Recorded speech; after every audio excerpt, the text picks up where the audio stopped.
चुनार किला से लगभग 1 किलोमीटर दूर अकबर और जहांगीर के ज़माने की बनाई गई 400 साल पुरानी हजरत कासिम सुलेमानी की दरगाह शरीफ है। ये एंट्री गेट है जहां से एंट्री किया जाता है। अपने दोस्तों के साथ यहाँ पे हम लोग आए हुए हैं और जैसा भी यहाँ का सीन होता है वो हम आपको यहाँ पे दिखाएंगे। होली के बाद 5 बृहस्पतिवार को यहाँ पे मेला लगता है। बहुत दूर दूर से लोग यहाँ पे आते हैं मेला देखने के लिए। जो भी यहाँ पे आना चाहता है, मिर्जापुर जनपद का ऐतिहासिक नगर चुनार गंगा तट के थोड़े से बगल में स्थित है। इनके बारे में जो हिस्ट्री है, पंजाब के पेशावर में कुछ दूरी पर 1956 हिजरी में अर्थात 1549 में बहती बद्री नदी के निकटतम गांव के अफगान वंश में हजरत सुलेमानी का जन्म हुआ था। 8 साल की उम्र में आपने कुरान मजीद की तालीम हासिल कर ली। आपकी शादी दुआबा में मुगल गुलबानी की लड़की बीबी तोतिया से हो गई। आपने घरेलू जिंदगी गुजारते हुए भी अपनी रूहानी रियादत को नहीं छोड़ा। आपने लड़के का नाम इब्राहिम और लड़की का नाम बीबी हकीमा रखा। हिजरी 983 में 27 साल की उम्र में 5 दरवेशों को लेकर मुबारक सफर पर रवाना हो गए। गौसे आदम रज़ी अल्लाह तआला अन्हु के आस्ताना आलिया की ज़ियारत करने के बाद औलादे गौसे आजम पीर कामिल शेख आजम हजरत शेख अफीफुद्दीन रहमतुल्लाह अलैह की खिदमत अक़दस में तशरीफ़ ले गए और उनके मुबारक हाथों से दस्ते बैत का शरफ हासिल किया। पीर मुर्शिद आपसे खुश होकर खिलाफत व दस्ते बैत की इजाज़त अता की और गौसे आजम की रखी हुई अमानतें गौस पाक का मुबारक ताज, खिरका शरीफ, साफा, अमामा भी इनायत फरमाया। एक दिन आप अपनी खानका में इबादत व रियादत में मशगूल थे कि आलम गैब से आपको इल्हाम हुआ कि हिंदुस्तान का मुबारक सफ़र के लिए जल्द अज जल्द सामान सफ़र तैयार कर लो, क्योंकि वहाँ का बादशाह अकबर आजम ने दीन इस्लाम की जगह अपना ज़ाती मजहब दीन इलाही चला रखा है। बादशाह खुद खुदा बन बैठा है। सन 1002 मुताबिक सन 1582 ईस्वी में अपनी खानका पलासी पेशावर से हिंदुस्तान की जानिब चल पड़े। अभी हिंदुस्तान आए आपको कुछ ही दिन गुजरे थे कि मुखबिरों के जरिया शहंशाह जलालुद्दीन मोहम्मद अकबर को मालूम हो गया यहाँ के लोगों को मुरीद और शागिर्द बना रहे हैं। सिर्फ इतना ही नहीं बल्कि दीन इलाही के खिलाफ खुल्लम खुल्ला तकरीरें कर रहे हैं। जब अकबर ने आपके बारे में ये सुना तो उसने फौरन अपने खास वजीरों और अहलकारों को फरमानशाही देकर भेजा कि जाओ ऐसे निडर व बेखौफ बुजुर्ग को दरबार में पेश किया जाए। लिहाजा आप शाही दरबार में तशरीफ ले गए। आपका नूरानी चेहरा और फकीराना शान शौकत व बुजुर्गी व अजमत का नूर देखकर बादशाह अकबर लरज गया और आपसे बहसो तकरार और छेड़खानी ना करते हुए बगैर सवाल जवाब के सिर्फ ये हुक्म दिया कि बाबा साहब को शेख अबुल फजल की हवेली में नजरबंद कर दिया जाए। आप कैदोबंद में होते हुए और शाही नसीहत व लालच के बावजूद भी सिरात मुस्तकीम और दीन इस्लाम पर मुस्तहकम और मजबूती से डटे रहे। अब बादशाह अकबर को मुकम्मल यकीन हो गया कि आप बहुत बड़े वली अल्लाह हैं, एक अजीमुस्शान बुजुर्ग हस्ती हैं। इसलिए बादशाह ने आपको रिहाई का हुक्म दे दिया और लाहौर शहर में मुकम्मल आज़ादी के साथ ठहरने की इजाज़त भी दे दी। इसके बाद हजरत बाबा साहब कैदोबंद से 29 रबीउल आखिर 1003 हिजरी के मुताबिक सन 1583 को रिहाई हासिल करके अपने खास मुरीदों और दोस्त अहबाब के साथ मोहल्ला खलील में शेख यूसुफ बिन फतेह खान की हवेली में तशरीफ ले गए। हजरत का क़याम लाहौर शहर में हिजरी 1004 से लेकर हिजरी 1014 तक बहुत पुरअमन और इत्मीनान बख्श रहा। अकबर की मौत के बाद जब शहंशाह जहांगीर तख्त नसी हुआ और शहजादा खुसरू ने लाहौर आकर लाहौर को अपने कब्जे में कर लिया तो शहंशाह जहांगीर ने हमला करके खुसरू को शिकस्त देकर कैद कर दिया।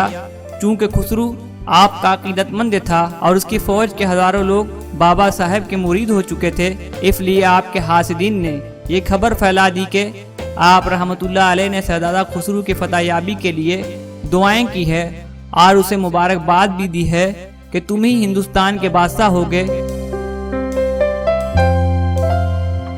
ये देखकर उनको विश्वास नहीं हुआ और उसके लिए हजरत कासिम सुलेमानी के पास 2 थाली भेजा गया, जिसमें एक में हथकड़ी था और दूसरे में तलवार था।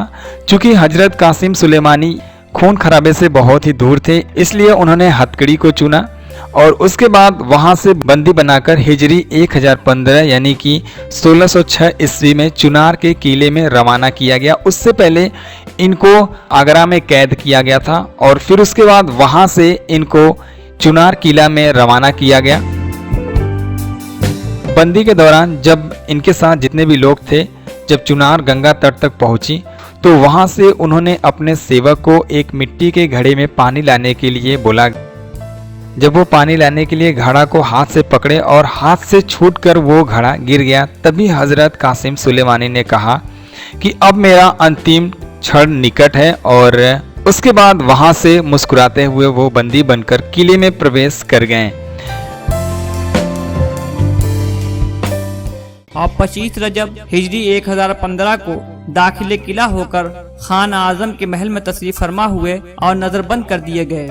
लेकिन बाबा कैदोबंद में होने के बावजूद और हर तरह की निगरानी होने के बावजूद जब आपकी मर्जी होती महल के बाहर तशरीफ ले जाते, पहाड़ों की सैर करते, आप पूरी आज़ादी के साथ नमाजें अदा फरमाते और जब चाहते महल सरा में पहुंचकर अपनी साबिका हालत में मौजूद नजर आते। जब मुआफिजीन ने आपकी ये खुली हुई करामतें देखी तो दिल में खौफ पैदा हुआ कि कहीं आप बाहर तशरीफ ले गए और वापस तशरीफ ना लाए तो हम सब अताब किए जाएंगे। उन्होंने फौरन ये कैफियत लिखकर बादशाह के हुजूर पेश की कि मेरी जाती निगरानी के बावजूद आपको कैदोबंद रखना मुश्किल है। कोई तदबीर और कोई अमल आपको कैद रखने के लिए कामयाब नहीं हो रहा है। मैं बहुत मजबूर और परेशान हूँ, लिहाजा यहाँ से मेरा तबादला कर दिया जाए। बाबा साहब के ऊपर मेरा कोई बस नहीं चल रहा। आपके कैद खाना से गायब हो जाने से मैं नाहक शाही सजा का मुस्तहिक हो जाऊंगा। मैं यकीन कामिल के साथ आगाह करता हूँ कि वो आला पैमाना पर खुदा रसीदा बुजुर्ग हैं। ऐसी अजीम हस्ती से आपको दुआएं और मुबारकबादी हासिल करनी चाहिए। बादशाह जहांगीर ने बाकी खां गवर्नर के गुजारिशनामा का जो जवाब रवाना किया था वो इस तरह है। मैंने हजरत बाबा साहब को बिल्कुल आज़ाद कर दिया। मेरी तरफ से कोई एतराज़ नहीं है, पूरी तरह छूट है। किला चुनार से उनकी निगाह जहाँ तक जाए मैं वहाँ तक उनके लिए ज़मीन वक्फ करता हूँ। लेकिन बहुत जल्द आपकी खिदमत में हाजिर हो रहा हूँ और खुसूसी मुलाकात करना चाहता हूँ। तुम्हारे ऊपर कोई जुर्म आयद नहीं होगा। जब बादशाह का फरमान खास सफीर के जरिया गवर्नर बाकी खां के पास आया तो गवर्नर बादशाह का फरमान लेकर हजरत बाबा साहब की खिदमत बाबरकत में हाजिर हुआ और आपको पढ़कर सुनाया।